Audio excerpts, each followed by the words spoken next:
Hi, good afternoon and welcome. Thanks for joining us today. This is the 7th installment of the Victors, Heroes, Wolverines series. My name is Nancy Davis. I'm the Director of Development for the University of Michigan Depression Center.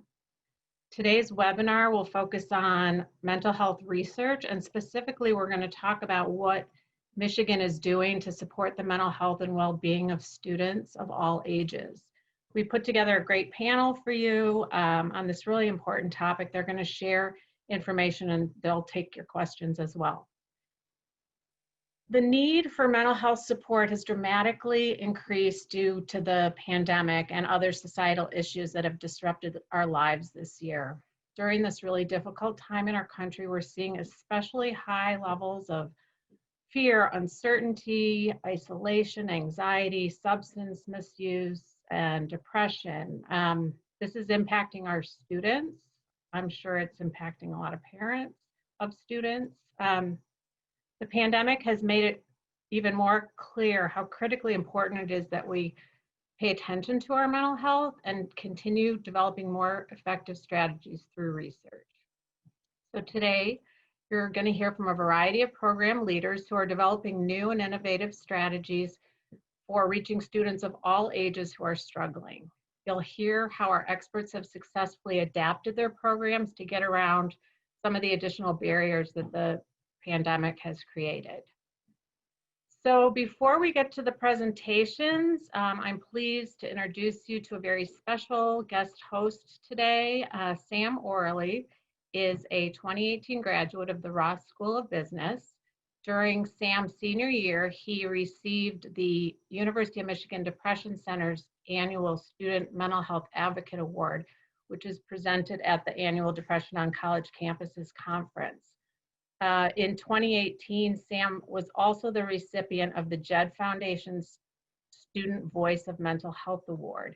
For those of you who don't know, the JED Foundation is a national nonprofit that protects emotional health and prevents suicide for our nation's teens and young adults. Sam Orley comes from a Michigan family with a very long history with the university as students and donors, as well as parents. A devastating loss in 2013 forever changed the Orley family, and as a result, the focus of their philanthropy and their advocacy significantly shifted. And since that time, the Orleys have generously supported Michigan by establishing two different endowments that I want to just briefly tell you about. The first was to help the Wolverines Support Network, which is a thriving student-led peer support program designed to support the mental well-being and the identity development of students. The second endowment that the Orleys established at Michigan was at the Depression Center, where they created a fund to recognize outstanding students like Sam, for their efforts to break down stigma and to advocate for mental health programs on our campus at Michigan and also on campuses across the country.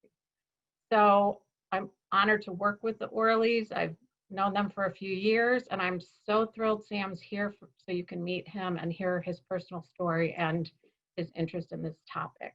So welcome, Sam. Thank you, Nancy. I appreciate it. And for the familiar faces, hello. And for those I haven't met, thank you for joining us today. And hopefully we do have the chance to meet, whether via Zoom or hopefully in person.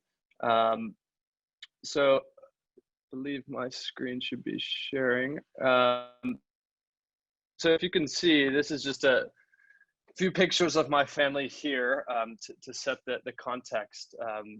So I, from a distance, as a high schooler, learned about my brother's challenges with depression and later on bipolar disorder while he was a student at the University of Michigan. So this was my older brother, my mentor, kind of my rock in my life. And in August 2013, I woke to the sound of people to let me know that he had taken his life.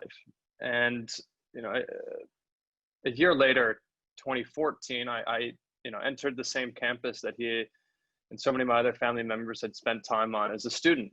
And I looked around and I noticed brilliant, motivated, ambitious people and amazing, world-class resources. But what I didn't always see was students at their best. So, as I think back to George and his experiences, I'm convinced to this day that, one conversation, one person or, one additional resource could have made all the difference in his life. And, this conversation is not about me, but it's about the Georges that are on campus now and will be in the future. So in the years since his passing, as Nancy mentioned, my family and I have sought out advocacy and philanthropy opportunities that help improve student mental health, both emphasizing awareness and the conversation and also supporting resources that are aligned with student needs. So during my time on campus, I helped develop Wolverine Support Network, and this effort would certainly not be possible without people like CAPS and Depression Center and Wolverine Wellness and others. In my opinion, restrictive societal norms for this discussion are completely transcended in weekly group, and they're replaced with empathy, thoughtfulness, and real human expression, which is not always consistent with our academic day-to-day. Since graduating, I've helped expand this model further to a national nonprofit called the Support Network, now at 8 other campuses and growing. But the story, again, is not about me, it's about George. It's about the students who want to make a difference in the world, and it's about helping them develop into leaders at their best and giving them the toolbox to build these life skills and to help others along the way. So with that, I'm happy to introduce Shauna Lee. Shauna is an associate professor at the University of Michigan School of Social Work. And Professor Lee directs the Parenting and Context Research Lab and the School of Social Work's Program Evaluation Group, among many other roles. Her research focuses on child maltreatment, child welfare, and fathers' parenting behaviors with a focus on community. Recently, Professor Lee conducted a study that revealed higher levels of depression and anxiety that Americans are experiencing as a result of the pandemic, and how parents and students are impacted by these changes.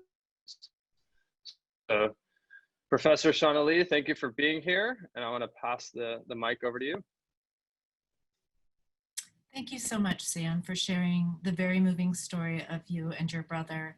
I really appreciate the opportunity to be here with all of you today to talk about the important issues facing all of us in the era of the COVID-19 pandemic.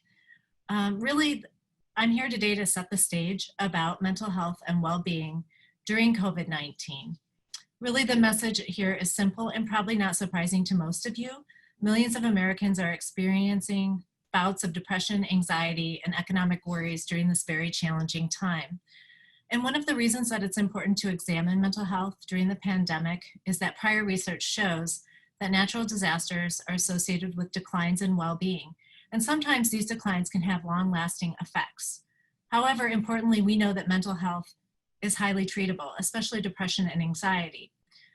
The pandemic has been stressful for millions of Americans. And in fact, the scope of COVID-19 and the sheer numbers of individuals affected has been unprecedented. For many of our college students, this may be the first major crisis that they are experiencing firsthand.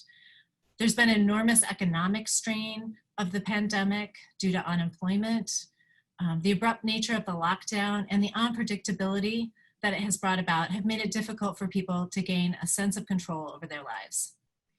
I believe it's fair to say that almost all of us, every single American, is experiencing some impact related to the pandemic. So in the research I'm talking about today, my research team and I surveyed American adults about their mental health and well-being in the months right after, right at the onset of the pandemic in March and April 2020. We conducted 3 surveys, the first of which was administered about 2 weeks after the World Health Organization declared that coronavirus was a pandemic, and about 1 week after the White House issued social distancing guidelines. And our survey was approximately 562 US adults. So first, let's talk about depression. Depression is the leading cause of disability among adults in the US. It's very common, even before the pandemic. Common symptoms of depression include feeling tired or having little energy, trouble falling asleep or sleeping too much, and feeling down, depressed, or hopeless. So this slide shows that among the 600 adults, nearly 600 adults that we surveyed, symptoms of depression were very high in the early days of the pandemic. In fact, as you can see on the slide, the majority of respondents were experiencing most of the symptoms of depression several days or more in the past 2 weeks. Additionally, anxiety is very common in the population even before the pandemic. And our data showed that anxiety rates were very high in the immediate aftermath of the pandemic in the early days. Symptoms of anxiety include feeling anxious or nervous, on edge, worrying too much, and having trouble relaxing. And again, here you can see that most of the respondents in our survey were experiencing most of these symptoms several days or more in the past 2 weeks. So these symptoms of anxiety and depression can be used to estimate the likelihood that an individual would be diagnosed by a clinician with major depressive disorder or generalized anxiety. And so that's what we did in our analyses. We looked at how many of the adults in our survey were likely to be experiencing major or severe depression or generalized anxiety disorder. And what you can see on this slide is that there were very high symptoms of major or severe depression. Again, this was in March and April of 2020, with about 32 to 38% of the sample meeting the criteria for major or severe depression during this time frame. And just to place that into context, in the pre-COVID era, normally you would expect about 7 to 8% of the US population to experience major or severe depression. And those are based on estimates from the National Institutes of Health. So you can see that this, the rate that we were seeing was very elevated, above and beyond what would be normal in the US adult population. Additionally, I was thinking as I looked at these results, gosh, this is so high. Is there something wrong with our data or with our sample? So I looked at another source of data of US adults from the Pulse survey, which was conducted by the Census Bureau. A strength of the Pulse survey is that it is a nationally representative sample, so it is generalizable to the entire US population of adults. And what we saw in looking at the Pulse data is that about 23.5% of their respondents indicated symptoms of major or severe depression in the past week. So they were looking at a different time frame. So fairly similar to our analyses. And one of the reasons our rates might be a little bit higher is because we asked about the last 2 weeks of symptoms and the Pulse survey asked about the last week. But either way, you can see that levels of depression from both sources of data show elevated reason to be concerned. So similarly, we saw sort of a similar pattern of results with moderate and severe anxiety. About 29 to 37% of the respondents in our survey had symptoms that would meet the criteria for moderate or severe anxiety disorder. Pre-COVID, you'd expect about 19% of the US population to have one episode or more of anxiety in a year. And according to the Pulse survey in April and early May, 31% of their respondents were showing meeting the criteria for moderate or severe anxiety. So these analyses suggest really quite elevated, almost double in some cases, or more than double, the usual rate of anxiety and depression following or during the early months of the pandemic.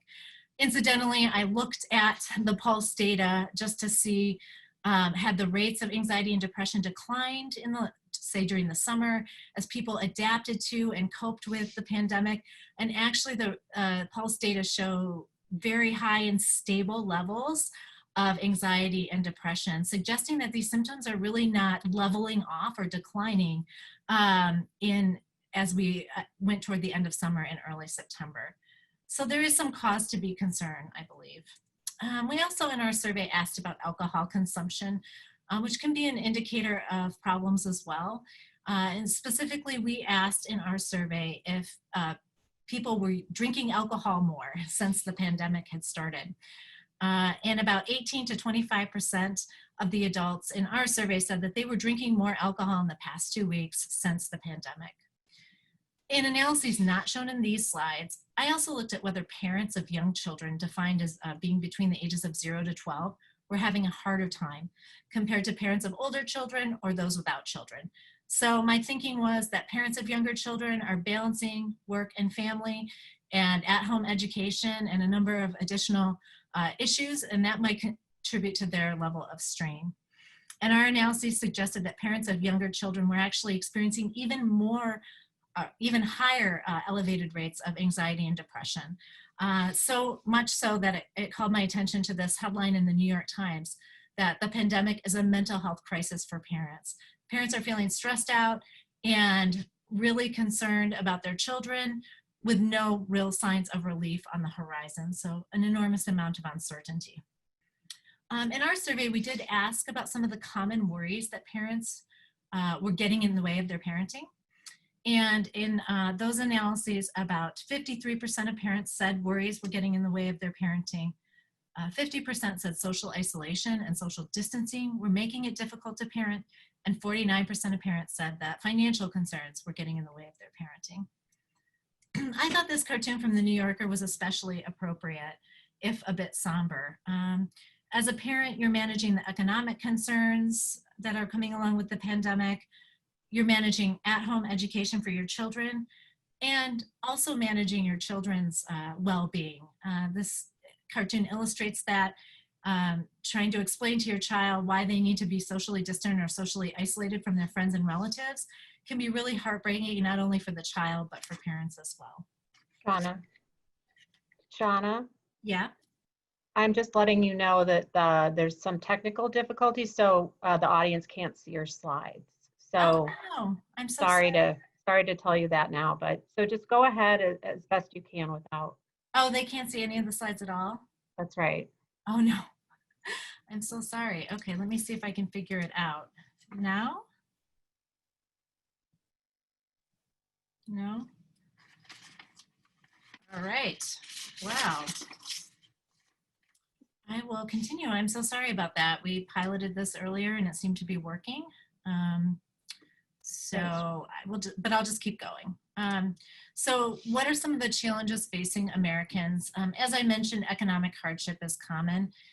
In our survey, we found that about a quarter of individuals were reporting an employment status change due to COVID-19.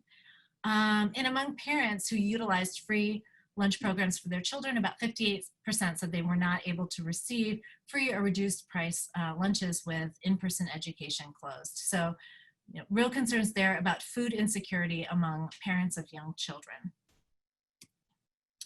Parents were feeling overwhelmed about the responsibilities of educating their children at home. Most said that they did not feel prepared to educate their children at home, and about 1 in 4 said they didn't have the resources that they felt they needed to properly educate their children at home.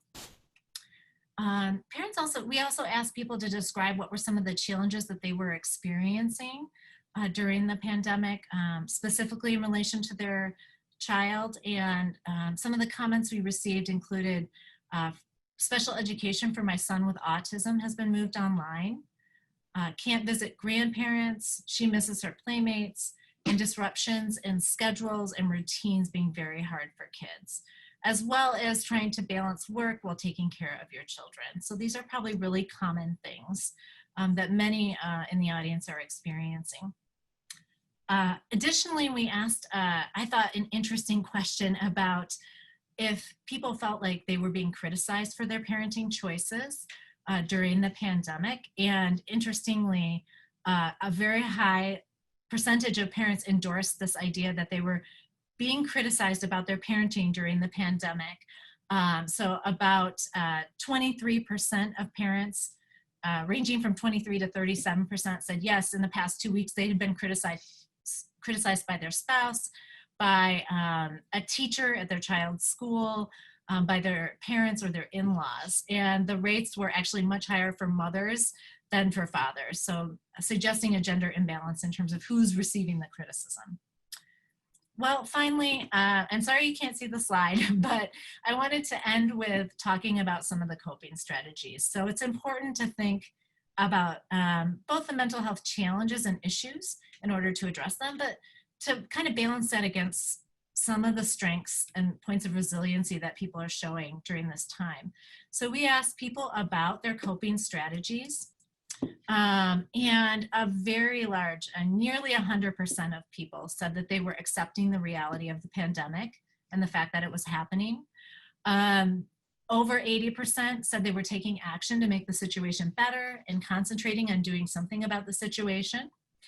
75% were getting comfort and understanding from someone else.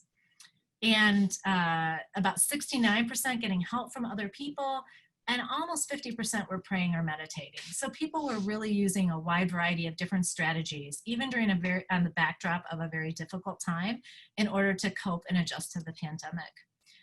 People were also connecting with others. So 71% of the adults in our survey said that they were more emotionally close to their partner than usual since the pandemic and leaning on their partner to cope with the situation.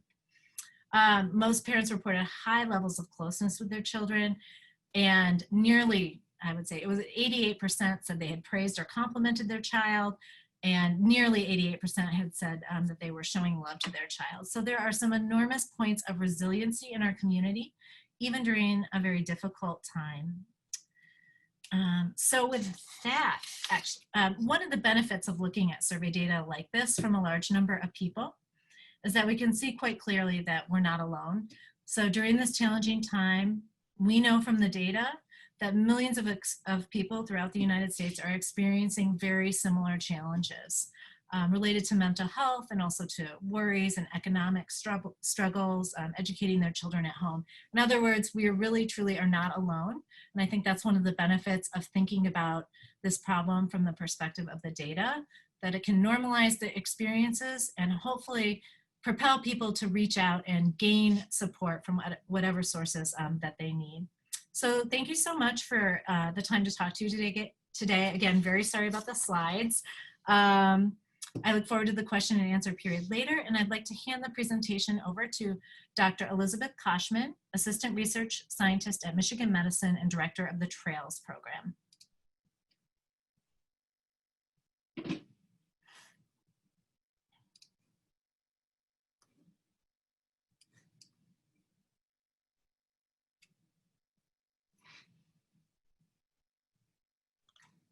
There we go. Now, can somebody let me know if you can see my slides? We're going to try to get this problem fixed before I go ahead and start. Okay, sounds like we can see them. Great.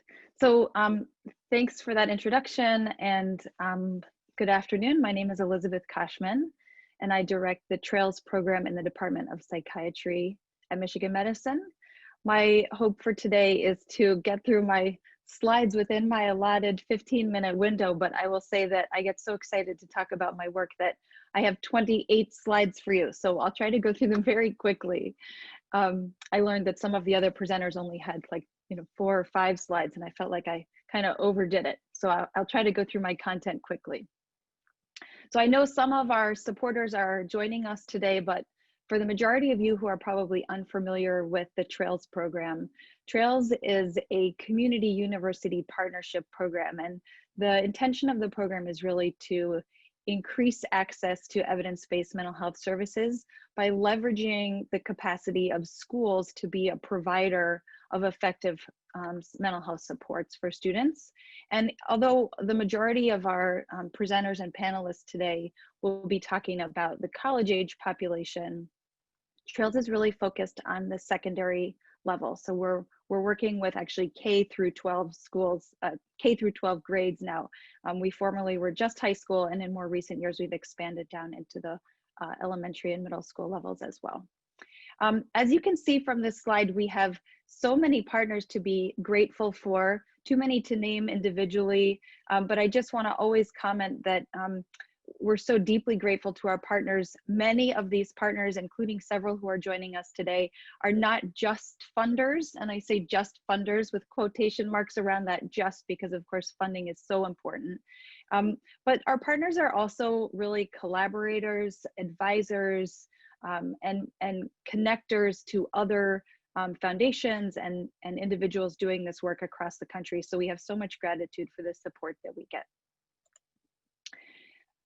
Part of the reason that Trails exists is that we are very aware of this enormous gap in access to effective mental health care.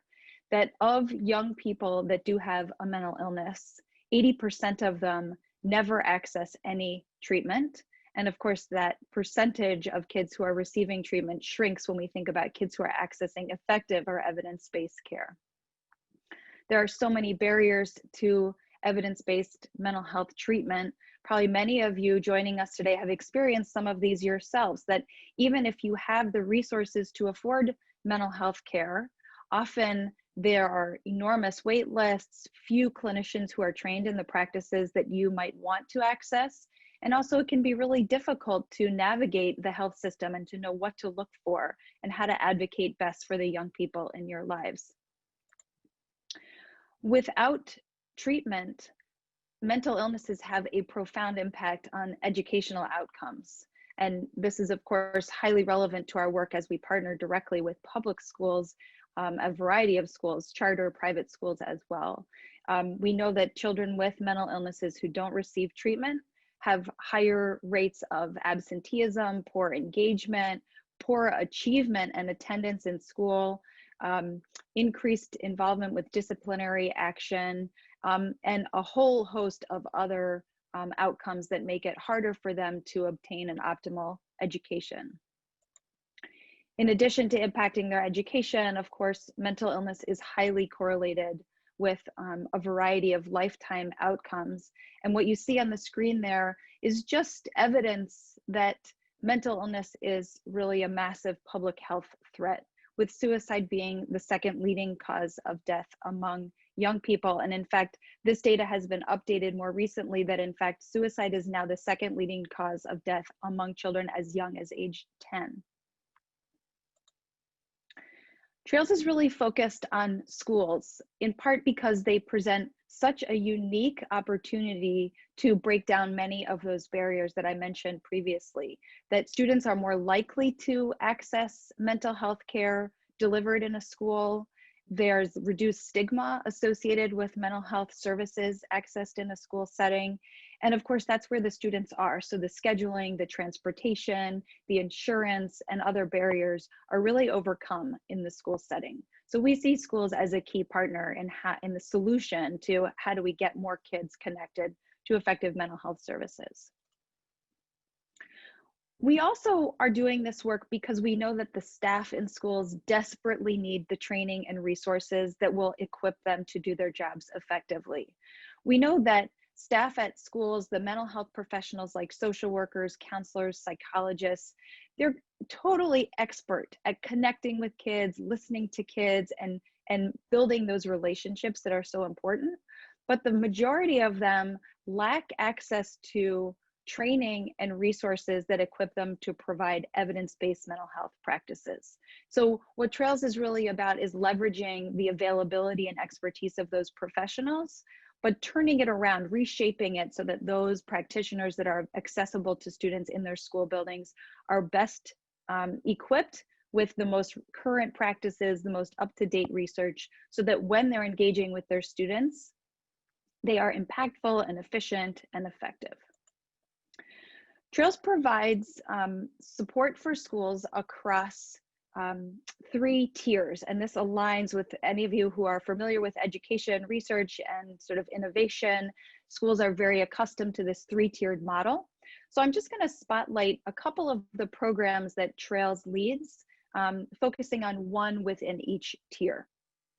So at tier 1, Trails has recently completed development of a social and emotional learning curriculum for the classroom. So this is a program that is designed to be delivered by classroom teachers who lack any typically lack any advanced clinical training in mental health treatment or care. And all social emotional learning curricula are typically guided by the Collaborative for Academic and Social Emotional Learning's wheel that you see up on the screen there of the 5 core social and emotional learning competencies of self-management, self-awareness, responsible decision-making, healthy relationship skills, and social awareness.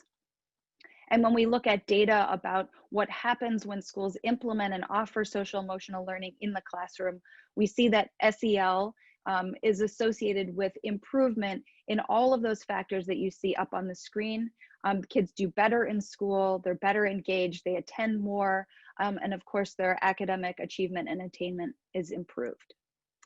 Using the Trails SEL curriculum, classrooms have access to 20 short lessons, again, designed to be delivered just by a general education expert, so a teacher in the classroom, so not somebody who's trained in mental health care.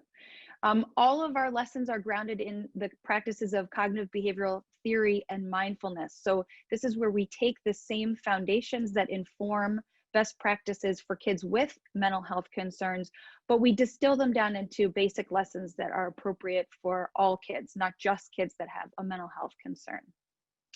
Lots of materials are provided to the teachers, key talking points for every lesson, activities, accompanying videos and supplementary materials, communications that go home to families to keep them apprised of what's happening, and of course, tips for then integrating that content into the regular school day when the lesson has been completed. This curriculum is now being implemented all over the state of Michigan. It was in its piloting stage early on in 2020, but of course, when COVID forced the closure of many schools, all schools across Michigan and of course nationwide, many schools turned to us and said, we are mandated now to be delivering social emotional learning lessons to our students who are at home to support their wellness and their mental health during this really difficult time for many students. So many schools across Michigan picked up our materials and started implementing them. And unfortunately, our tracking of how this curriculum is being used lagged behind its actual implementation. So we're still learning where it's being offered and how extensively it's being utilized across the state. But we know that over the past couple of months, the materials have been downloaded almost 1,500 times by different teachers across the state. So we know it's being really widely implemented. I'm going to move quickly now to Tier 2. This is actually where Trails began. At Tier 2, we think not about supports for the whole school community, but really strategies to support students that have a slightly higher level of mental health needs. So these would be kids that are impacted by a mental illness or kids that are dealing with significant environmental stress. At Tier 2, what Trails really tries to do is to build expertise in evidence-based mental health practices among those school mental health clinicians that students access. So again, those are the social workers, guidance counselors, school psychologists, sometimes a health teacher, etc. And again, we remain focused on these 2 primary areas of cognitive behavioral therapy and mindfulness. These are the 2 practices that have the strongest empirical support for improving clinical outcomes, but also improving outcomes that are meaningful to schools. So students' academic performance, their social functioning, their well-being, and their perseverance through difficulty. At Tier 2, the Trails model includes provision of resources to school partners. So all of our school partners that are implementing this Tier 2 model can access all of our clinical materials at no cost on the Trails website, trails2wellness.org. I encourage you all to visit the website, to visit the resources section. Everything there is organized in 2 different ways. You can access our materials by looking at session by session agendas, and you can also access our materials by looking at standalone resources. So we try to make our materials ready to be utilized as flexibly as possible so that very busy, overburdened school staff can utilize them easily, efficiently, without having to endure a lot of burden on them to navigate the website or learn a lot of content independently. What's unique about Trails is that while the majority of professional development programs for school mental health staff consists of a one-day training or a brief lecture or seminar, and that might be the end of the program's engagement with the school, we really see that professional development seminar as the beginning of our relationship with our school partners. So you can see up on the screen here that we begin with a training for our school mental health professionals, but then we pair them with a mental health clinician whom we've trained to be a Trails coach. And these are usually community-based mental health practitioners who already have expertise in best practices of CBT and mindfulness. And where they don't have that expertise, we have a pretty comprehensive training program to develop local coaches. Those school professionals and their coaches then work together to facilitate skills groups for students. And during those skills groups for students, we find that the school professionals really develop deep knowledge and expertise in those core CBT and mindfulness practices by having access to an expert coach that provides feedback and support and helps them really strengthen their skill set. And that leaves our school professionals ultimately equipped to serve students independently without relying on us and without relying on their coach long-term. So it's a very cost-effective program. There you can see just a quick shot of our Trails Coach Network. This is actually now a little bit outdated. We haven't updated this graphic in some time, but we have a statewide coach network. And there you see also on the screen where our Trails schools were in 2019. Here we have a zoom in of the Ann Arbor district, or I should say the Washtenaw County Intermediate School District, where we've partnered with every middle and high school in the county. And more recently, we've begun a partnership with Detroit Public Schools Community District, and we'll be also putting the program into every school in Detroit public schools. That's about 110 new schools that aren't referenced on this map. I want to move really quickly to Tier 3 here. We know that when you provide mental health care in a school setting at any tier, Tier 1 or Tier 2, that students are going to emerge that have the highest level of concern. So kids that are at risk of significant self-harm or suicide. In those instances, Trails provides gatekeeper training and coaching to support not only the identification of these students, so we want to make sure that schools are aware of those students, that they're not slipping through the cracks, but also resources that increase effective screening and referral and communication with external providers of care at a higher level of service. That would be a crisis team or an inpatient center, or sometimes our psychiatric emergency services here at Mott Children's Hospital. What you see on the screen there is just a quick example of one of the tools that we created over the past couple of years. We have provided extensive training to schools locally in Washtenaw County in our student suicide risk management protocol, and we developed a bidirectional communication worksheet, which you can see on the right side of your screen. This allows schools to communicate with the psychiatric emergency services outpatient setting, or say inpatient setting at the hospital, to share with them the details of a referral, so that when they're sending a student directly from the school to the hospital, they're able to communicate exactly why they're making that referral. But then what's really interesting about this tool is that this bottom half of the screen enables the hospital to share their interpretation and sort of a summary of what happened at the hospital setting back to the school. We heard from many schools that they were concerned about a student, they would send the student to the hospital, and the next day the student will be right there back in math class, and the school would have no information about what happened. So we really wanted to close that loop and make sure that communication was flowing in both directions, from the school to the hospital and back.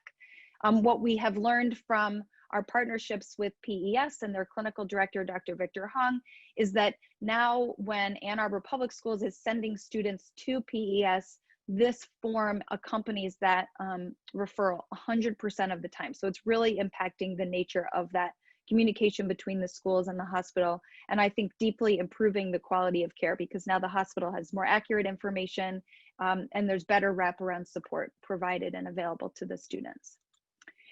I want to just touch on what Trails has accomplished in the context of COVID-19.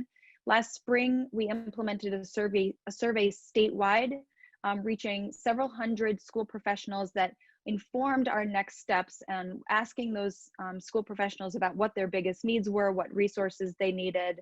And in response to that survey, we developed a variety of new resources. Again, you can find these all on our website, trailstowellness.org. We offer them complimentary, at least for the time being, while we're able to. These included a coping with COVID-19 group manual, a self-care toolkit and resources, as well as a screening toolkit for schools who are trying to identify those students needing higher levels of care. We also made significant adaptations so that schools could implement these programs and reach students virtually.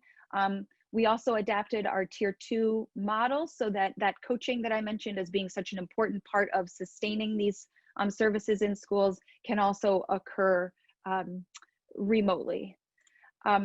And then finally, we offered extensive training and webinars beginning last spring and continuing right through this summer up until most recently when we hosted a training for 3,500 Detroit Public Schools staff at the start of their year. It's really evident to us that all of the resources and supports that we're providing are being widely utilized and are in huge demand. Since March, Trails has had over 380,000 page views on our website, representing over 30,000 unique visitors. So we know that this material is being widely picked up by schools, both within and outside of Michigan. We also know that our materials have been downloaded over 85,000 times. So people are picking up our materials. We know that they're using them with students, and we're working now to develop better tracking so we can understand how extensively the reach is of our programming. Finally, we've been offering, again, since March, a lot of consultation to schools, especially more recently as they're working to implement Governor Whitmer's return to school roadmap that includes a mental health component. Just a couple of screenshots to share with you to give you a visual. Here's an image of 15,000 printed resources that we distributed to Detroit Public School Community District families. That was before a massive philanthropic effort connected all 50,000 students in that district with a device and access to the internet. But before that occurred, we knew that students would not be able to interface with our materials unless we provided printed copies. So we brought those over to meal pickup sites and were able to get those out to families.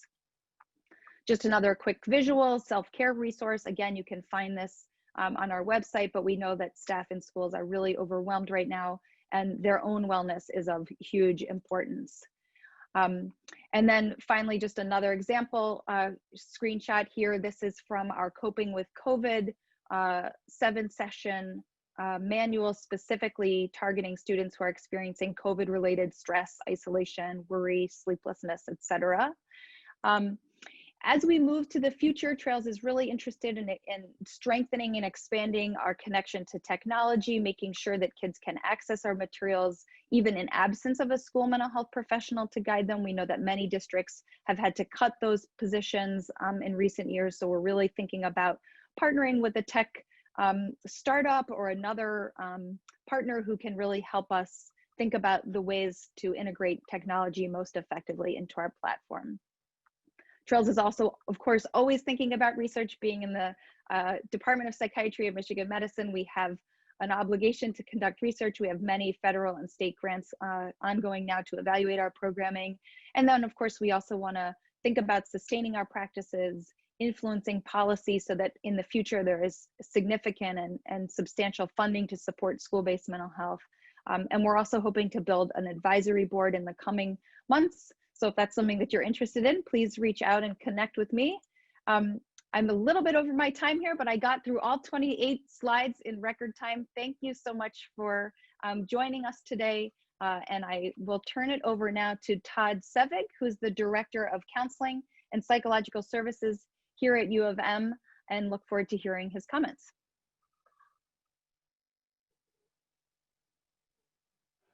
Uh, Thank you very much, Elizabeth. I'm happy to be here with everybody.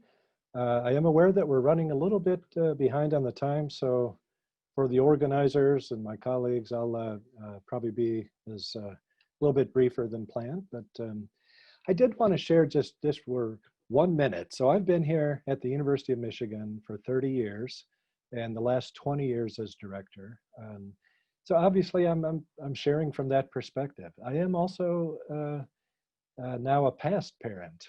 Both of our kids were in college and now have graduated. And that really changed my approach to mental health, watching them and their friends go through college. And then the last thing that I'm trying to represent is our profession. So if you go to the next slide, there is actually a counseling center on every college and university in this country, as well as some other countries in the world. And you can see some of the words there on the history, the progression, with a focus on student mental health. In some ways, it's a sub-profession of the larger professions, helping professions. So when we wake up in the morning, all we think about are college students and their mental health. And you can see some of the words both now and then afterwards, because I think everyone will get a copy of the slides. So next slide. Now, the last few years, I think we all see this, feel it, and probably agree with it. College student mental health has become much more pervasive than it was when I first started. When I came here 30 years ago, we would be like raising our hand and yelling, pay attention to student mental health. And now there's so much more awareness on the part of society, of our profession, the practitioners, of students, of parents. And it's just wonderful to see. There's 139 participants right now on this event. 30 years ago, even if we had the technology, there probably would be 30 at the most. So next slide. So what we've tried to do is really expand what we do as a counseling center on our campus as well as on other campuses. And you can see some of the words here. I guess what I would really highlight is this pretty phenomenal change from, in short, all of us sitting in our offices, just doing therapy, expecting students to come in, and really that's all we did. In the last, especially the last 10 or 15 years, we're much more integrated on campus. We partner with various groups, with students, with faculty and staff, and really promoting this feeling that good mental health is not just a counseling center's endeavor. It really does take all of us. It takes a village, all of us on campus in our different roles. Next slide. So you can see some of the themes there. And just to highlight a couple concrete examples, this is what guides almost everything that we do.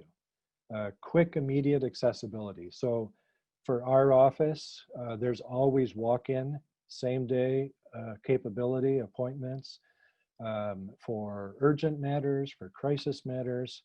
And we conduct about 1,000 of those appointments throughout the year, mostly in the academic year. Scheduled appointments, there's usually a week, maybe 2 weeks during a surge, busy time to have a scheduled appointment. And we offer about 25,000 appointments in a calendar year for UM students. The collaboration and coordination. There are other mental health sites on campus. In Ann Arbor, there's a network of private practice people. And so we play a role of collaborating, coordinating, and using different strengths of different units for the whole campus. Next slide. So 2020 is not a normal year. So we'll talk about that in a little bit, but I thought it might be helpful, partly for comparison and partly just for information. In a typical year, a normal year, the last few years, we work with about 5,000 students in just individual therapy. We offer a whole bunch of other things, but just for individual counseling, about 5,000 students.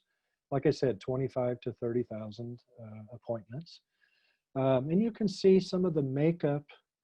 We pay attention to this a lot to make sure that we're meeting the needs of multiple kinds of students on campus. And you can see some of the percentages there. The anxiety and depression, relationships, and academic concerns. That's pretty constant in terms of the top issues of why students are asking us for help in any year. Overall, when we've asked students in survey work, about 25% of the students report mental health issues as interfering with their academics.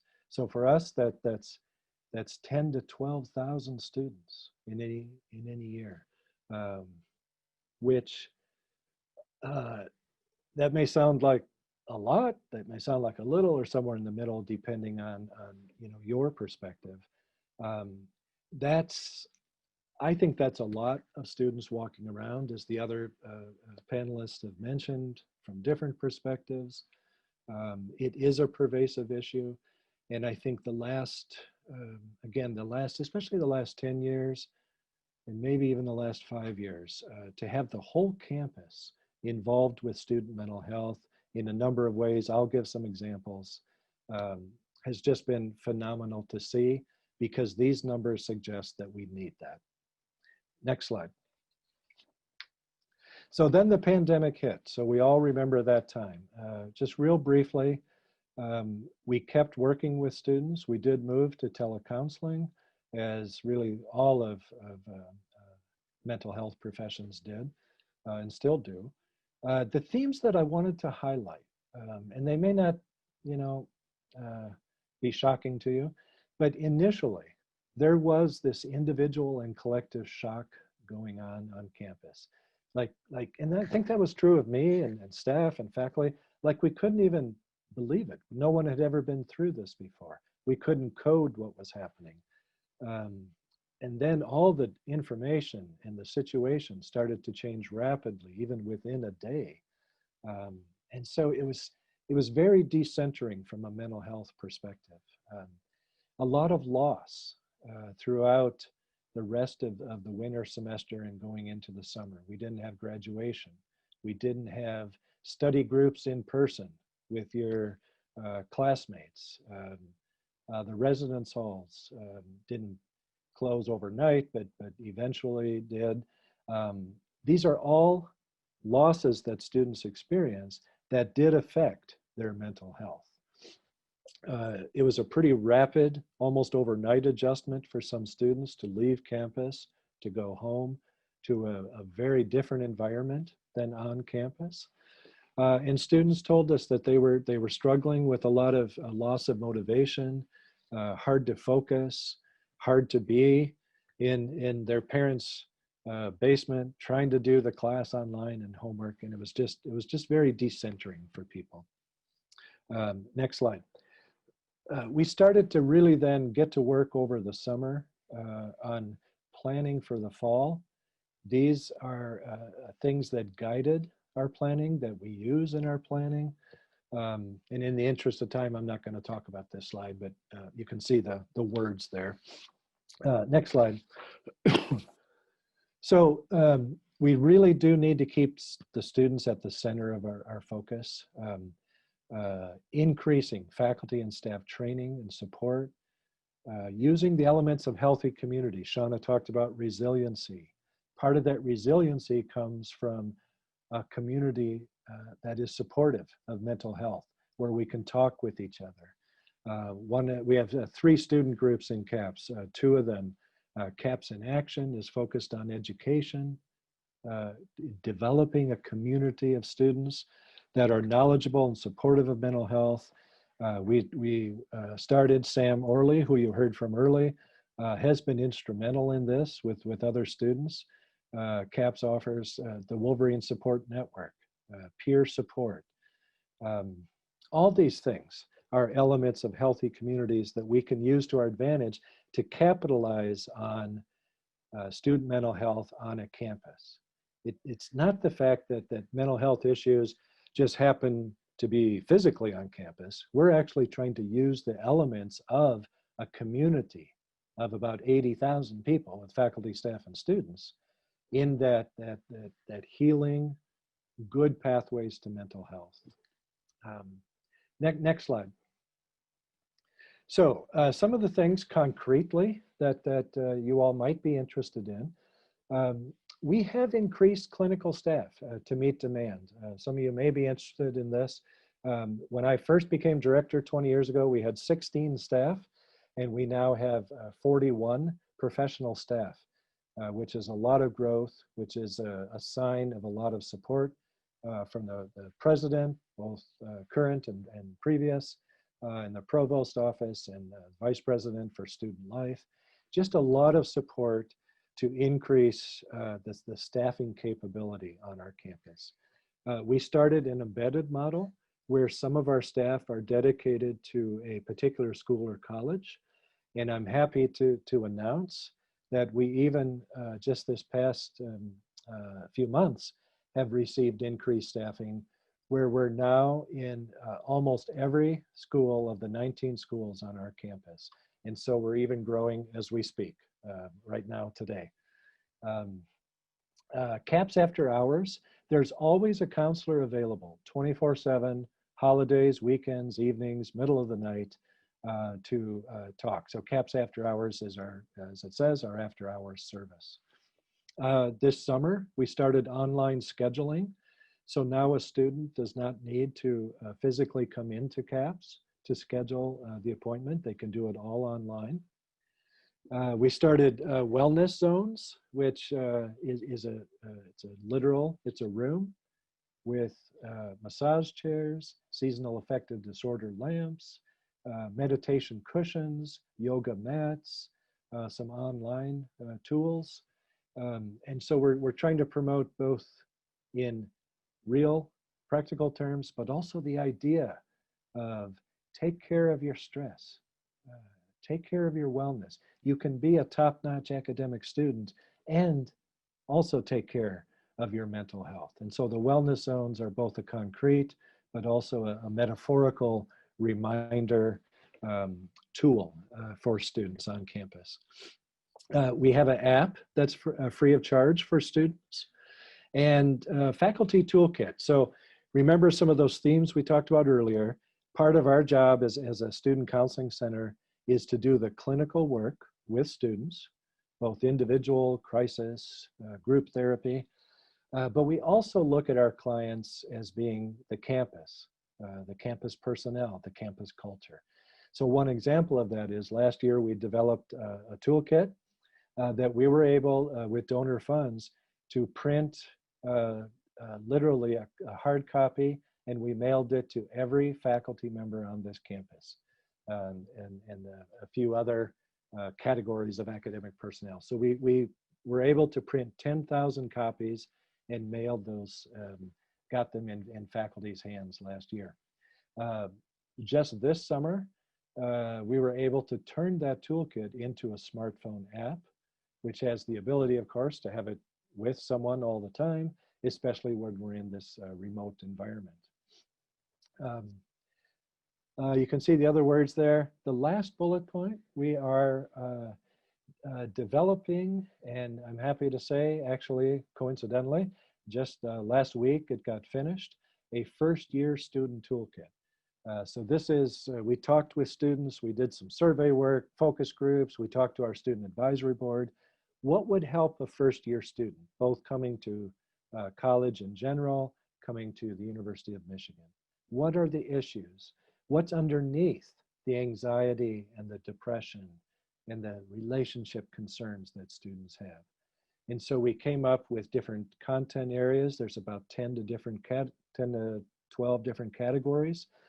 And then basically with some tips and some pointers and some things to do, as well as obviously resources for our campus. So we're still navigating the distribution of this in our largely remote environment right now. It'll be most likely both a combination of electronic, online, as well as some hard copy mechanisms. So would love to share that with people if you happen to be interested. in either the faculty toolkit or the first year student toolkit. There's a number of other things we do. My slide got cut off, my bad. When you get the slides, it'll be there, but we started also late spring, early summer, an online intervention tool. We did that in collaboration with the College of Engineering, with the Depression Center. It's called Silver Cloud. It's basically an approach that students can do at their own pace online. And we thought that would be a nice adjunct to students, especially in their, when we're in this remote phase. But this is an example of where some of these new learnings and new ways that we're all doing things, some of them will continue after the pandemic. So I think the Silver Cloud is a good example of that. Sure, it got started by that, but we are trying to promote that after the pandemic too. So real quickly, next slide, and then I'll try to wrap up here for my colleagues. Actually, next slide, let's go to that one. So in the last 2.5 weeks since we've started this semester, we've had 866 students contact us for help, and we're working with them. And we've asked a couple questions about how the pandemic has affected you. And so you can see the percentages there. And let's go to the next slide. What really stands out for me, and I think we're all experiencing this, if we happen to have a son or daughter, possibly in college, but maybe ourselves too, to be honest, loneliness. We are more isolated. Sure, Zoom is great. Phone calls are great still, email, text. But this lack of in-person contact, I think, is going to take its toll. So you can see loneliness, missed experiences, motivation, like I said earlier, relationships. And then a slightly higher percentage of African and Latinx students, which can only be attributed to the environment, both in our country and the world, and on campus. It can be difficult for some students. So we're keeping our eye on that as we go through fall. So the next slide is my last one. It's a unique fall. We are really focused on providing the individual support, also attacking the culture and the climate to always be supportive of mental health, including a focus on anti-racism, becoming a more socially just community, because that actually affects our mental health. Using innovative technology, using our strengths, as I said earlier. So the very last slide I have is, you'll get this, I think, in your materials, but the next one. So if you have thoughts, ideas, would like to know more about any of this, if you haven't already, check our website. Almost everything that I've talked about is on the website. But apart from that, if you have an idea, feel free to email me. I love talking with really anybody, to be honest. So feel free to email me. And I think that's it. So I am happy now to turn it over to Professor Abigail Eiler, who wears many different hats at the university on behalf of all of us, but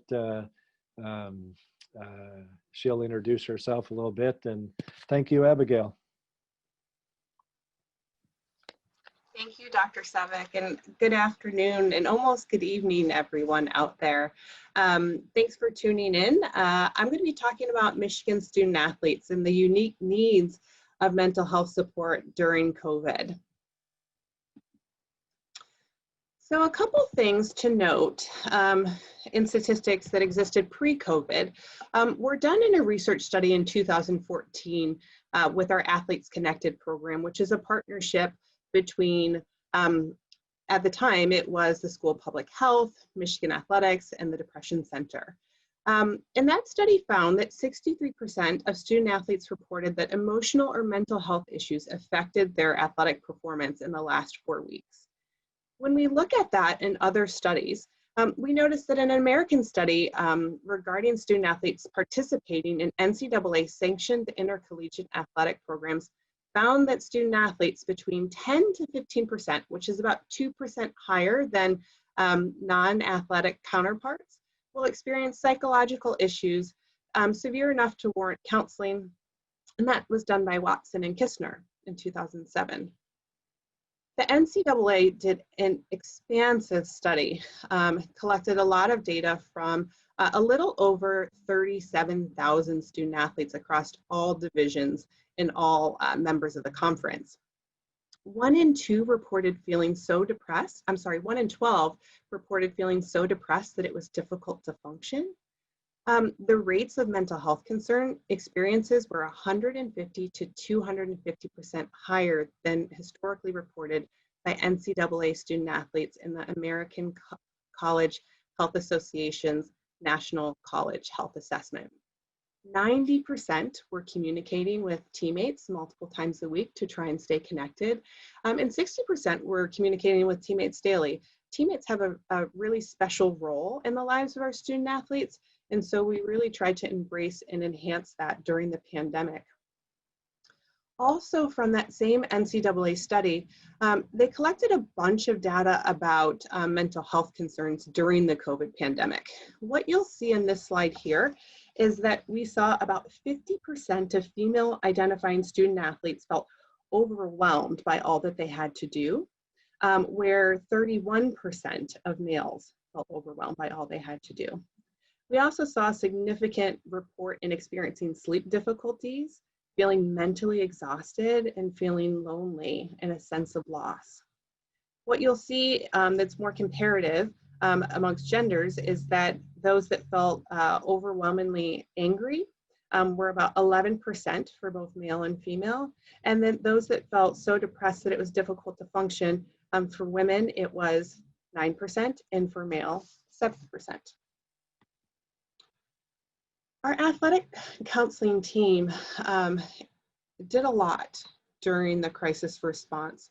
Our counseling staff, when the NCAA announced that they were canceling both the postseason competitions for winter sports and the cancellation of spring sports seasons, made it to every single team discussion to help process the cancellations. We have 7 providers on our team. There are 31 teams. There's a lot of teams to cover. And what we noticed was that offering support and being present created a space and opportunity for our student athletes to begin processing what they were experiencing. We did the same thing recently, collaborating with other members of our student athlete health and welfare team, which includes our athletic medicine staff, our physicians, our athletic trainers, also our strength and conditioning coaches, and our dietitians, to contact each student athlete after the postponement of fall sports. What we were hearing a lot of was, who am I without sports? And what does this mean for my identity? When we looked at the impact on our student athletes' mental health and wellness due to the cancellation of sports, we've commonly referred to Kubler-Ross's stages of grief. First and foremost was the denial. Like, what is going on? I cannot believe this is happening. The NCAA won't cancel the tournament. So there was a lot of shock that people were experiencing, that sense of denial of this isn't going on. Then we saw this shift. We had a little over 200 student athletes that were projected to graduate that year. And some of the anger of, this cannot be the end of my collegiate career. We also had student athletes that, obviously 3/4 of them were continuing on and planning to return. We're still upset. They put so much time, attention, and effort into their daily studies as well as their training. And so not being able to perform took a lot out of, what they had been working for the last several months. And they were angry about that. And so what we then saw was this bargaining stage of grief. This whole idea, if I return, then will I have my scholarship? Because the NCAA had announced that they would allow for spring sport athletes to have another year eligibility. We had people ask or state, I need to find out a way to continue to train. So, you know, now that I don't have access to facilities, how do I continue with my training? And then also, if we wear masks and we have no fans, then can we compete? So the bargaining looked different for each of our student athletes. As soon as we worked through that phase, we started to see the onset of some depressive symptoms or just sadness. These feelings of like, I'm overwhelmed, I feel alone, and I miss my team, which was reflected in the NCAA data that I had shown earlier. Finally, the acceptance. There is a theme that has been long lasting that Greg Harden brought into athletics back in the 80s about control the controllables.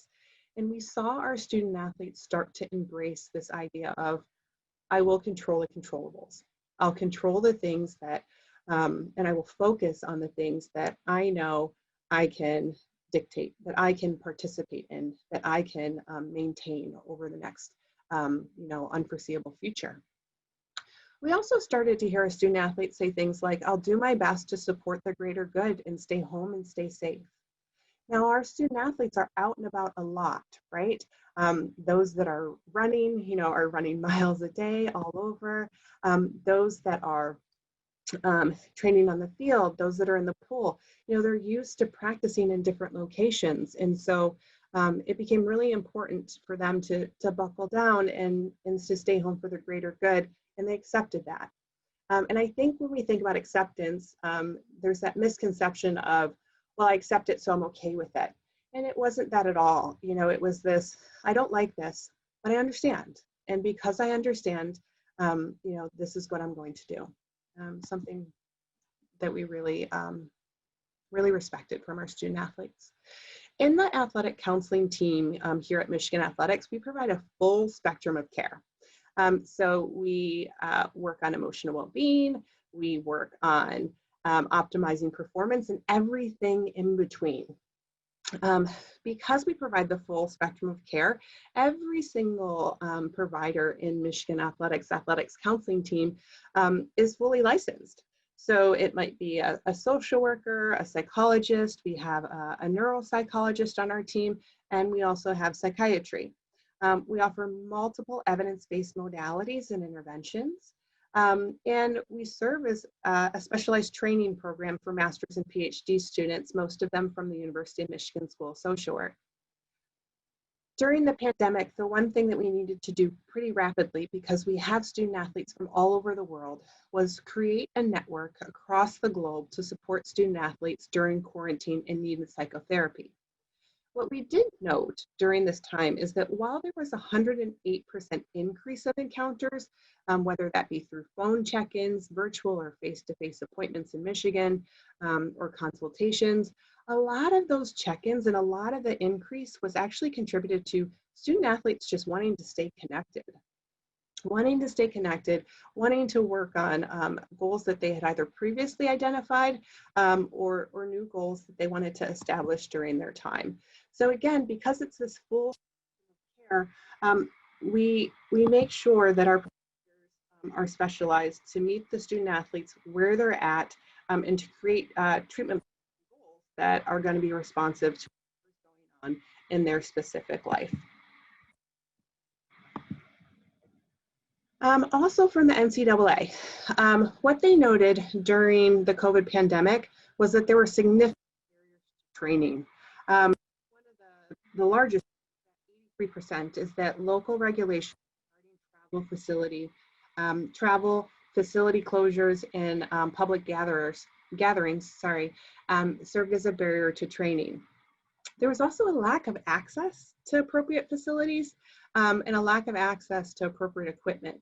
So you have to remember, you know, our student athletes put so much into, you know, their studies. They put a lot into strengthening their mind. They put a lot into strengthening their bodies. And so to not have access to certain facilities or equipment, it was a struggle. So we really had to work with our strength and conditioning staff to come up with workouts that were specific to using body weight or specific to whatever types of resources each individual athlete may have while they were at home or while they remained on campus. One thing that I like to highlight here is that there were about 13% of respondents that identified as being too sad or depressed to train. And at Michigan, while we noted that there was sadness and there were student athletes that were experiencing depression, they did utilize a lot of their resiliency skills to adapt to the isolation. Dr. Nicholas Belisarius, who's our neuropsychologist here in Michigan Athletics, wrote an article for Athletes Connected during that time. And a couple key things that he had highlighted were the importance of adjusting our perspectives, right? So taking their initial thought and challenging those thoughts. He also talked about identifying what hasn't changed, right? So I'm still a student, right? I'm still a Michigan student athlete. I'm still, and then fill in the blank. So helping people recognize what hasn't changed so that they could really connect to their identity and embrace that, utilizing those resiliency skills to thrive during the pandemic. We also, going back to what I had noted earlier, was the acceptance of new challenges and that there are new challenges, but recognizing that everyone is also facing them.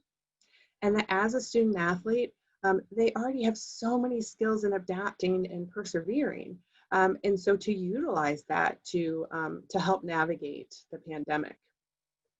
Other recommendations that Dr. Belisarius made were to create an effective learning, training, and structure in their home environments.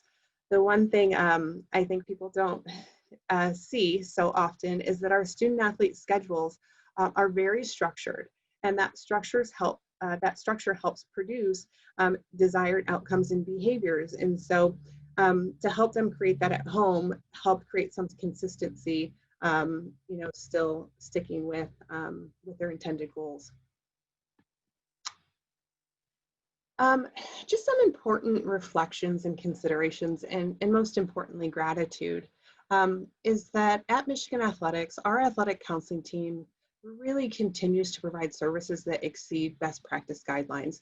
It was in 2018 that the NCAA required through new regulations that student athletes in all divisions had access to mental health counseling. What we then started to see was a significant increase in embedded models within athletic departments across the country, primarily in Division I. Michigan Athletics is known as a pioneer to having that embedded model.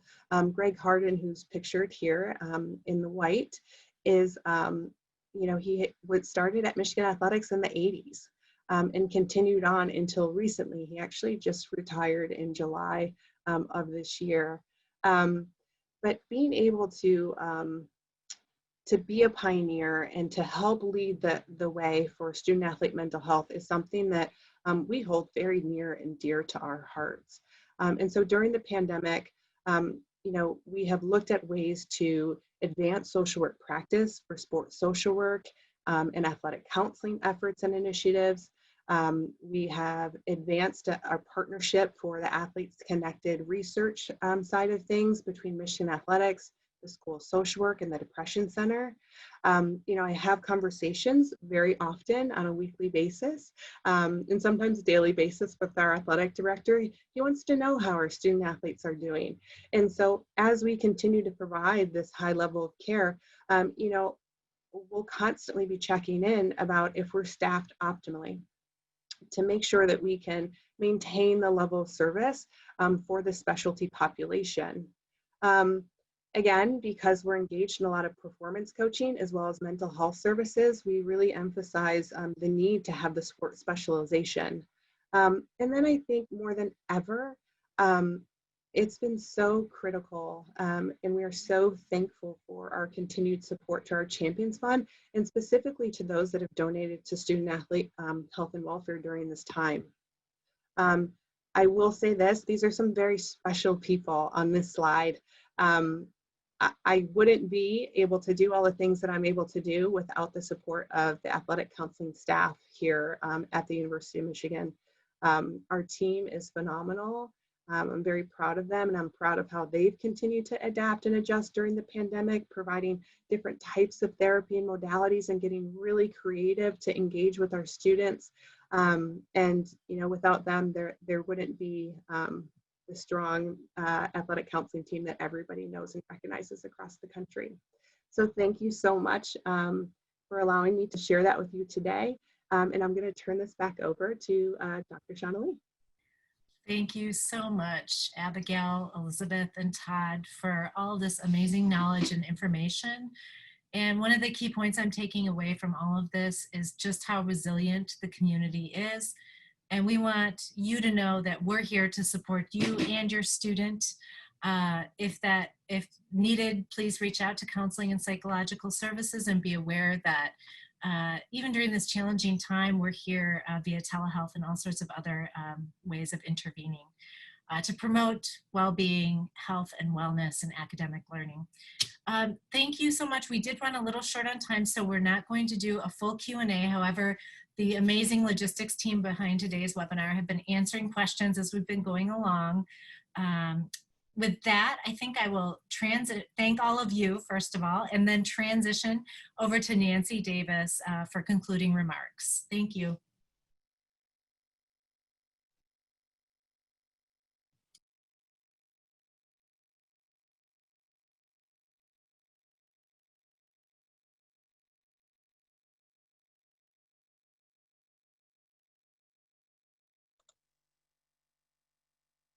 Nancy, I think you're on mute. It's been a day of technical difficulties. Well, I can start over now. Yeah, I'm sorry we didn't get to the Q&A part. I know people really look forward to that, but thanks for all the great information from our panelists. I think there was a possibility that my technical partners were going to share a photo of George and Sam and the family. We'll see if that pops up.